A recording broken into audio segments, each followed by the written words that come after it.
빌리그레함 목사님이 한 번은 친구 이야기를 하셨습니다. 그 친구는 산골에서 자란 친구였습니다. 그래서 산을 좋아했는데 어느 날 산에 들어가서 길을 잃어버렸습니다. 이 미국의 산은 굉장히 깊고 크기 때문에 길을 잃으면 죽을 수도 있는 그런 상황입니다. 그 가운데서 이제 길을 헤매다가 정말 우여곡절 끝에 산속에 있는 오두막집을 발견하고 이 사람이 생명을 구했습니다. 그러면서 이 친구가 그 오두막집에 있었던 할아버지로부터 들었던 이야기를 이제 기억을 하면서 이야기를 해줍니다. 젊은이, 산에서 길을 잃으면 보통 사람들은 길을 찾으려고 아래로 내려가는데 그것이 죽는 길이라오.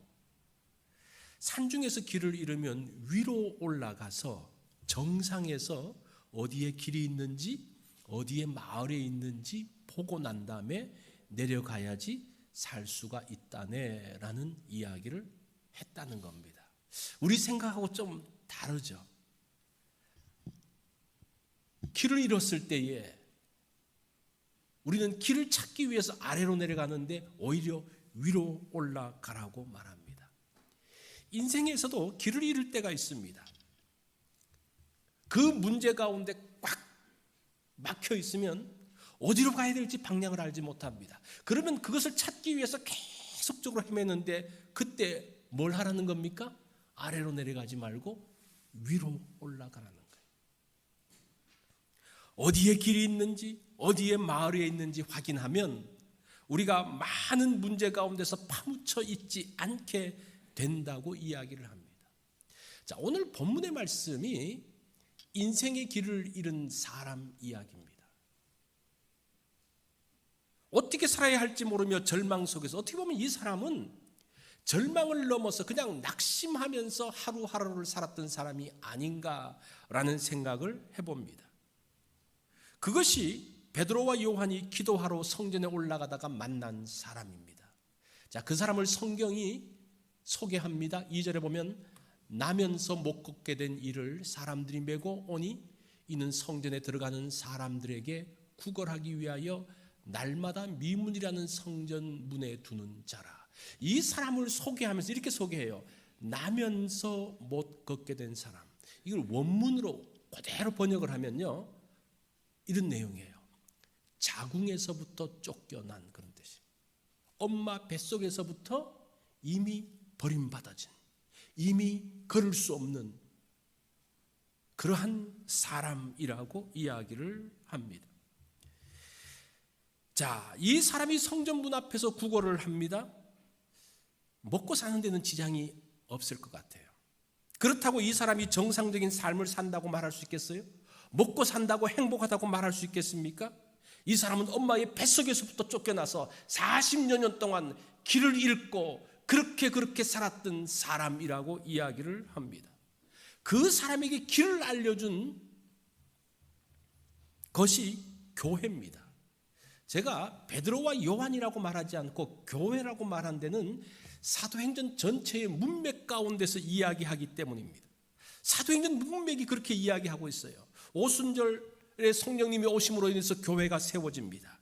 그렇게 세워진 교회의 모습을 사도행전 2장 43절이 소개하는데 뭐라고 말하는 거 아니? 사람마다 두려워하는데 사도들로 말미암아 기사와 표적이 많이 나타나니.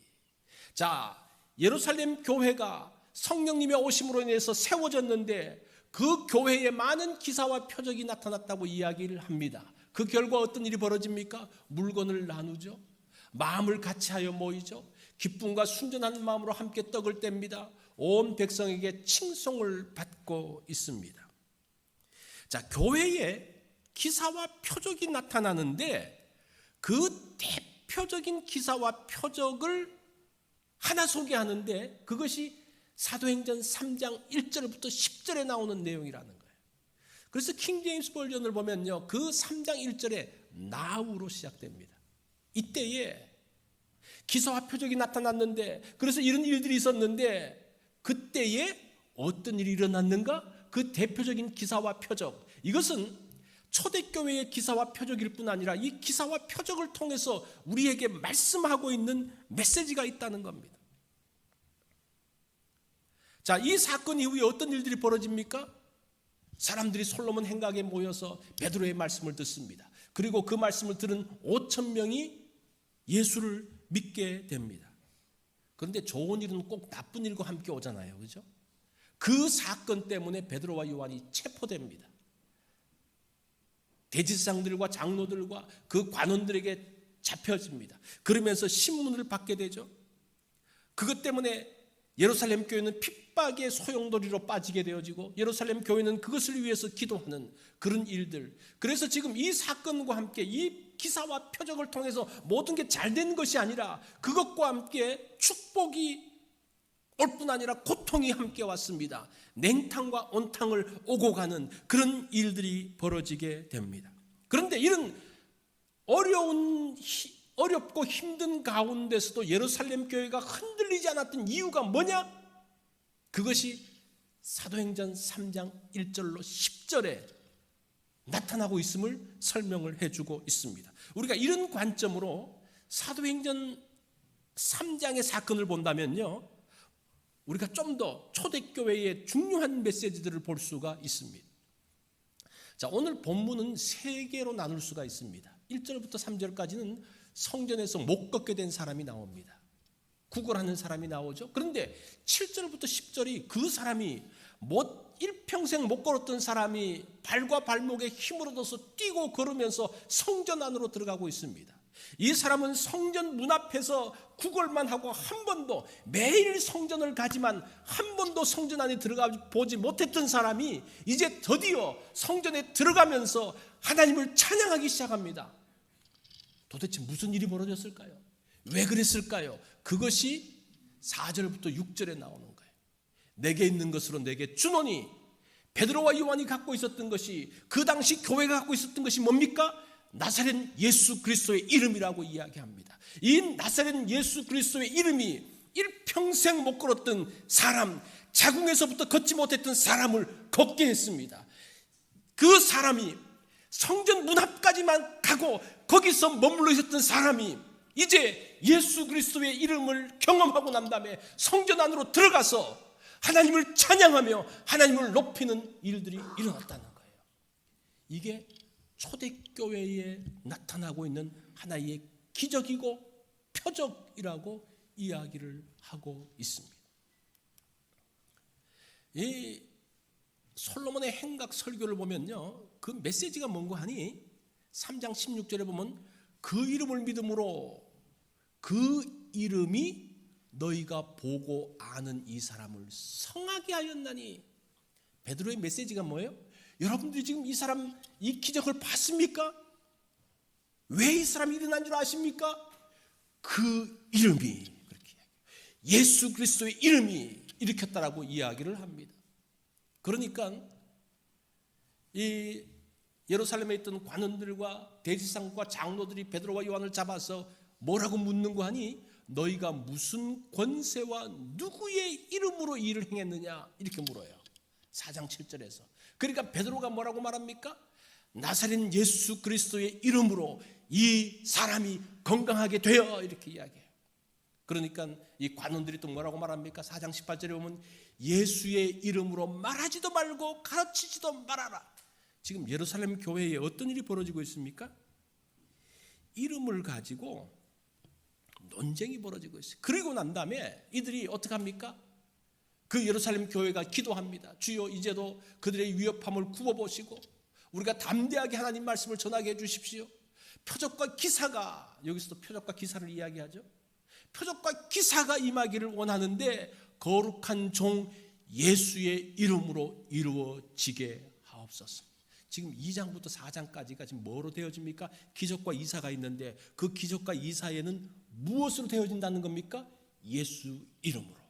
그 예수 이름을 전하지 못하게 하는, 지금 예루살렘에서 이름 때문에 지금 큰 싸움이 벌어지고 있습니다. 이것이 지금 오늘 예루살렘 그 교회에 있었던 그 모습, 사도행전 2장부터 4장까지 나왔던 중요한 내용들을 다뤄주고 있습니다. 그러면서 그 이름이 뭡니까? 어떤 이름이에요? 4장 10절에 보면 너희가 십자가에 못 박고 하나님이 죽은 자 가운데서 살리신 나사렛 예수 그리스도의 이름으로, 그렇게 이야기해요. 나사렛 예수 그리스도의 이름이 어떻게 타는 겁니까?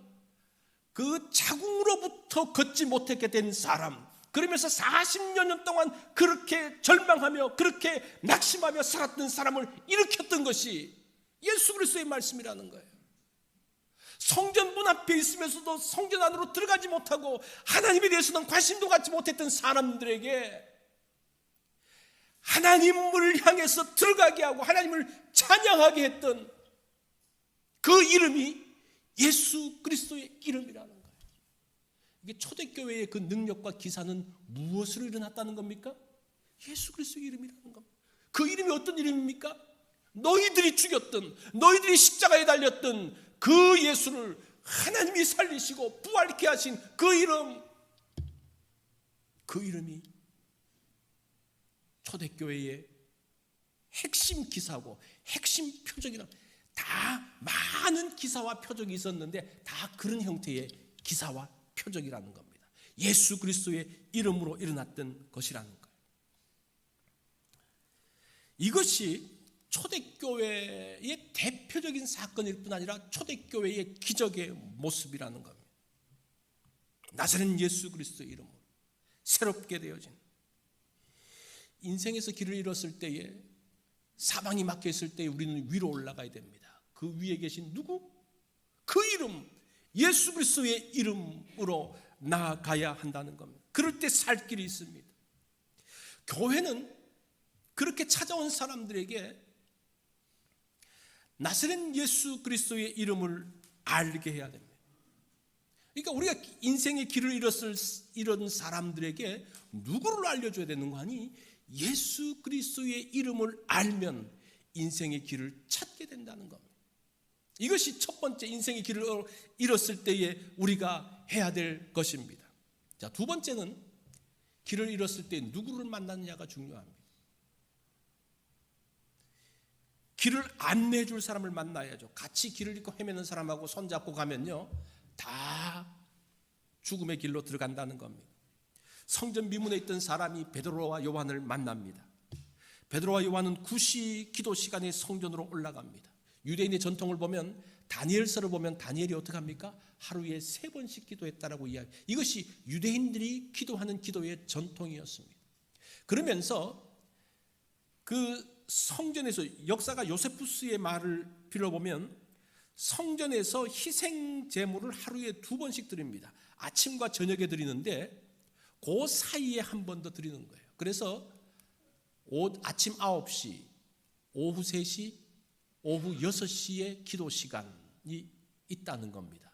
이제 베드로는 지금 9시 기도 시간, 오늘날로 말하면 오후 3시 기도 시간에 기도하러 갔습니다. 처음에 초창기 초대교회는 유대인들과 함께 같은 예식과 또 같은 기도의 그 시간들을 사용했습니다. 그러다가 AD 85년, 주후 85년에 유대교회에서 얌리아 종교회의에서 어떤 결정을 하는 거 아니? 그 유대인의 마지막 축도하는, 축복기도하는 과정에서 그리스도인들을 저주하는 기도를 시작하면서 드디어 유대교와 기독교의 그 모든 것들이 갈라지게 되어지는 그런 일들이 있게 됩니다. 자, 이 나면서부터 못 걷게 되는 사람이 오늘도 미문에 갑니다. 미문에서 구걸합니다. 많은 사람들이 돈을 던져주고 가죠. 3절부터 5절에 보면 참 그 바뀌어지는 과정들이 참 재밌게 나와요. 3절에 보면 그 구걸하는 사람이 베드로와 요한이 성전에 들어가려 함을 보고 구걸하거늘. 그냥 봤다는 거예요. 이 봤다는 것은 그냥 사람들을 그냥 보는 거예요. 그때 베드로와 요한이 더불어 주목하여, 여기는 look이라는 단어를 씁니다. 그러면서 우리를 보라. 여기서 look at us라고 이야기할 때는 이 주목해서 보는 것을 이야기하는 겁니다. 우리를 주목해서 보라고 이야기. 그러니까 5절에 보면 그가 그들에게 무엇을 얻을까 하여 바라보거늘, 이 단어는 attention이라는 단어를 쓰더라고요. 주의해서 보는, 이게 하나의 만남의 과정이에요. 사람들이 지나가면서 그냥 보는 거죠. 시위하는 거예요. 그냥 보는 거예요. 그냥 관심 없이 그냥 보는 거예요. 그런데 어떻게 합니까? look at 하면서, attention 하면서 드디어 두 사람이 만나게 되는 것을 볼 수가 있습니다. 이제는 길 잃은 사람들을 주목해서 봐야 됩니다. 그러면서 나를 주목해서 보라, look at 하라고 이야기를 하고 있습니다. 그리고 그들에게 나사렛 예수 그리스도의 이름을 전하는 것이 교회의 사명이에요. 그것이 초대교회가 했던 일이고 그것으로 인해서 기사와 표적이 나타나게 됐던 것을 보게 됩니다. 자, 이 만남을 통해서 우리가 길 잃은 자리에서 벗어날 수가 있죠. 자, 사람들이 언제 길을 잃는가를 보니까요, 자신이 소유한 것을 잃게 되면 길을 잃습니다. 갑자기 사기를 당해서 온 재산이 다 털려버리면 갑자기 깜깜해지죠. 그죠? 이 소유를 잃는다는 것은 굉장히 인생에서 길을 잃는 그것 중에 굉장히 큰 부분이죠. 그러면 모든 것이 다 혼미해집니다. 이 성전 문 앞에서 구걸하는 사람을 한번 보세요. 이 사람은 소유를 잃은 것은 아닌 것 같아요. 그러면서 사람들이 그런 마음으로 그냥 편안하게 지나가죠. 이 사람에게 그냥 동전을 던져주면서 이 사람은 그래도 먹고 살만할 거야, 이렇게 이야기를 하죠. 어떤 사람은 그거 다 계산하는 사람이 있어요. 미문에서 하루에 몇 명 만날까? 몇 명이 동전 줄까? 그래도 성전 앞에서는 좀 잘 주잖아요, 그죠? 한 100명이 1불씩 주면 100불이고 한 300명 준다 그러면 300, 나보다 수입이 더 많네. 막 그런 계산을 하면서 그래도 저 사람 팔자 좋은 사람이야. 이 사람은 나보다 더 돈을 많이 벌지도 몰라. 여러분 보세요. 더 많은 돈을 번다고 이 사람이 행복할까요? 어떨 것 같아요? 더 넉넉한 삶을 산다고 이야기할 수 있을까요? 우리는 가끔 그런 착각을 해요. 이 사람이 나보다 더 많은 것을 갖고 있으면 나보다 더 행복할 것 같고 나보다 더 나은 삶을 살 것처럼 생각되어지는데 사실은 그렇지 않다는 거예요. 우리가 그런 관점으로 사람들을 보면 사람들의 필요를 놓칠 수가 있다는 거예요. 이 독일의 사회심리학자인 에릭 프롬이라는 사람이 이렇게 이야기를 합니다. 사람들은 두 가지 방식으로 산다. 하나는 소유지향적인 삶으로 사는 사람이 있고 또 한 사람은 존재지향적인 삶으로 사는 사람이 있다고 말합니다. 이 소유지향적인 삶이라는 것은 가진 만큼 행복해진다는 생각이에요. 내가 가진 만큼 행복해진다. 이 존재 중심적으로 산다는 것은 나는 어떤 존재로 살아야 하는 것에 대한 목적을 두고 사는 방식을 이야기합니다. 존재 중심적, 소유 중심적. 많은 사람들이 소유 중심적으로 산다고 이야기해요.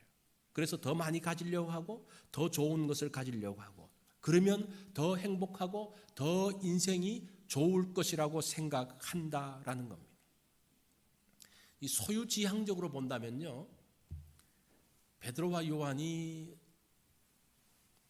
가진 게 많을까요? 이 못 걷는 사람이 가진 게 많을까? 베드로는 은과 금이 없다 그랬으니까 다 모든 걸 내려놓고 갔으니까 어떻게 보면 소유지향적으로 보면요, 못 가진 사람이 많을 수도 있어요. 그죠? 근데 누가 더 불쌍합니까? 그러니까 소유 중심적으로 사람을 봐서는 안 된다는 것을 이야기하고 있어요. 그들의 영혼의 아픔과 절망을 보지 못한, 소유 중심적으로 보면 그들의 아픔을 알지 못해요. 이해하지 못해요. 그들에게 나사렛 예수 그리스도의 이름의 능력을 전해주지 못합니다. 16세기 말에 루벤 대학의 성경 교수인 코넬리우스 R 라피드라는 사람이 이런 이야기를 했습니다. 그 이노센트 2세와 토마스 아퀴나스의 대화를 이야기하면서 그 당시 교황이었던 이노센트 2세가 그 로마 가톨릭 교회에 들어왔던 많은 헌금들을 세면서 있습니다. 아주 즐겁게 헌금을 이제 세면서 있는데 토마스 아퀴나스, 아주 유명한 신학자죠. 그 사람이 쓱 들어왔습니다. 이제 교황이 이렇게 이야기합니다. 토마스, 이것 좀 보게. 이제 교회는 더 이상 은과 금이 내게 없거니와 라는 말을 할 필요가 없게 되었다네. 이렇게 많은 재물을 갖고 있었다네. 그러니까 이 토마스 아퀴나스가 뭐라고 말하는 거 아니? 정말 그렇군요. 교황성화. 그런데 이제 교회는 일어나 걸으라는 말도 할 수 없게 되었군요. 라는 말을 했다고 합니다. 자, 이 소유지향적인 교회의 모습을 이야기하고 있는 거예요. 엄청나게 많은 은과 금을 소유하게 되었지만 이제 교회들이, 중세 교회가 무엇을 잃어버렸습니까? 나사렛 예수 그리스도의 이름의 능력도 잃어버렸다는 거예요.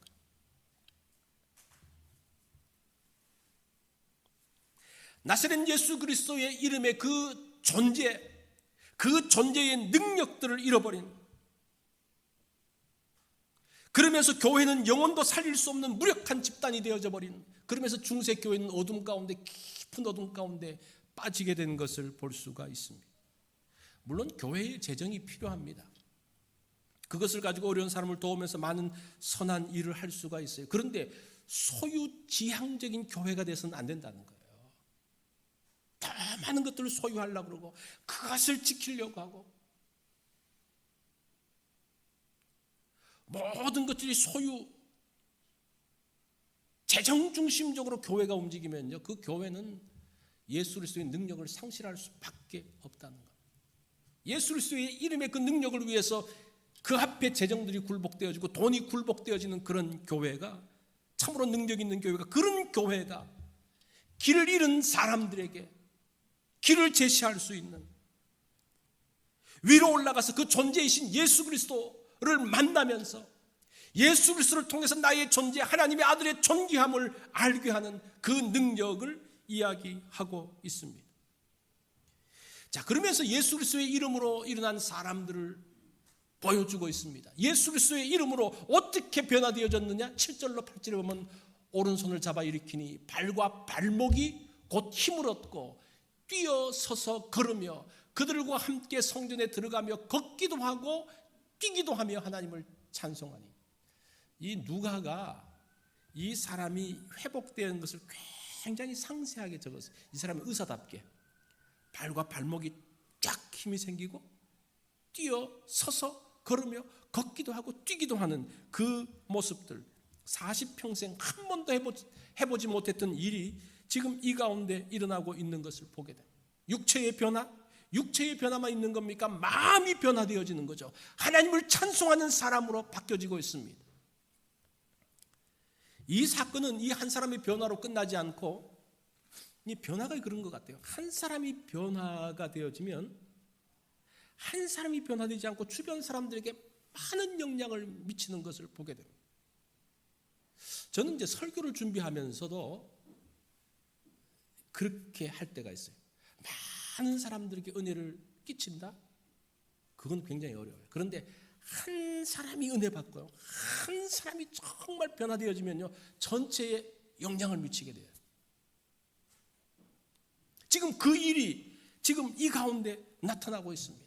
여기 보니까요, 10절에 보면 그에게 일어난 일로 인하여 심히 놀랍게 여기며 놀라니라.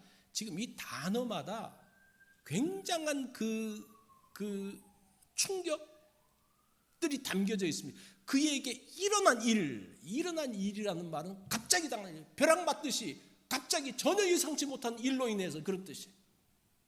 그들이 한 번도 경험해보지 못했던, 상상도 못했던 일이 벌어지고 있는 겁니다. 심히 놀라니, 심히 놀란다는 이 단어는 경외감을 갖고 놀라는 거예요. 놀라는데 이 뭔가 하나님의 역사하심을 느끼면서 놀라는 겁니다. 심히 놀랍게 여기며 놀라니라. 이 놀란다는 단어가 엑스타시스, 이 단어에 벌써 딱 나오잖아요. 이 놀란다는 말은 당황스럽지만 황홀함이 포함되어진 놀라움이에요. 갑자기 어떤 사건들을 보면서 하나님에 대한 두려움이 있을 뿐 아니라 그가 알지 못했던 무엇인가의 어떤 기묘한 느낌? 참 이 누가가 너무나 그 장면들을 잘 설명해주고 있는 것을 보게 됩니다. 이 일이 초대 초대교회 예루살렘 교회에 있었고 그것이 표적과 기사의 모습이라는 겁니다. 그런 영향력들이 미쳐지는 것들이 그 당시 있었던 사건이라고 이야기합니다. 2020년 새해가 되었죠. 새로운 해가 되었습니다. 이 새롭다라는 단어를 보면 새로울 신자를 쓰잖아요. 이 한문 뜻을 보면 이 단어가 보면요, 설립, 립자와 그 립자 밑에 나무 목자가 있어요. 그리고 오른쪽에 도끼 근자가 있습니다. 이게 새롭다는 것이 무엇인가 하니 도끼로 서 있는 나무를 찍는 그림이 새로운 거예요. 이해가 되십니까? 뭔가 새로워야 되는데 왜 도끼를 가지고 나무를 찍지? 이 찍혀지는 도끼에 찍혀지는 그 나무의 처절한 아픔, 그 고통. 근데 그걸 통해서 이 나무가 어떻게 되어집니까? 새롭게 변한다는 거예요. 그 나무는 집을 만들고 가구들을 만들고 아름다운 작품을 만들고 있습니다. 그것이 새롭다라는 뜻이에요. 새로울 신이라는 뜻이에요. 여러분, 새롭게 된다는 것이 그냥 되어지는 것은 아닙니다. 그 아픔과 고통이 수반되어져야 합니다. 교회는 새로운 것을 만듭니다. 많은 기사와 능력이 아픔과 함께 만들어지고 있어요. 우리가 누군가를 위해서 기도할 때 아무 생각 없이, 아무런 고통 없이, 아무런 어려움 없이 그냥 기도하고 끝나는 게 아니죠. 그 기도 가운데서 많은 아픔, 고통, 함께함이 담겨져 있어요. 그것을 통해서 새롭게 되어진다는 것. 걷지 못하는 사람이 걷게 되어진 일들이 일어난다는 겁니다. 자신의 것을 내어놓는 헌신을 통해서 초대교회의 모습이 그거잖아요. 자신의 것을 내려놓는 헌신, 눈물과 땀을 통해서 새롭고 놀라운 일들이 벌어지고 있습니다. 이게 사도행전의 내용이에요.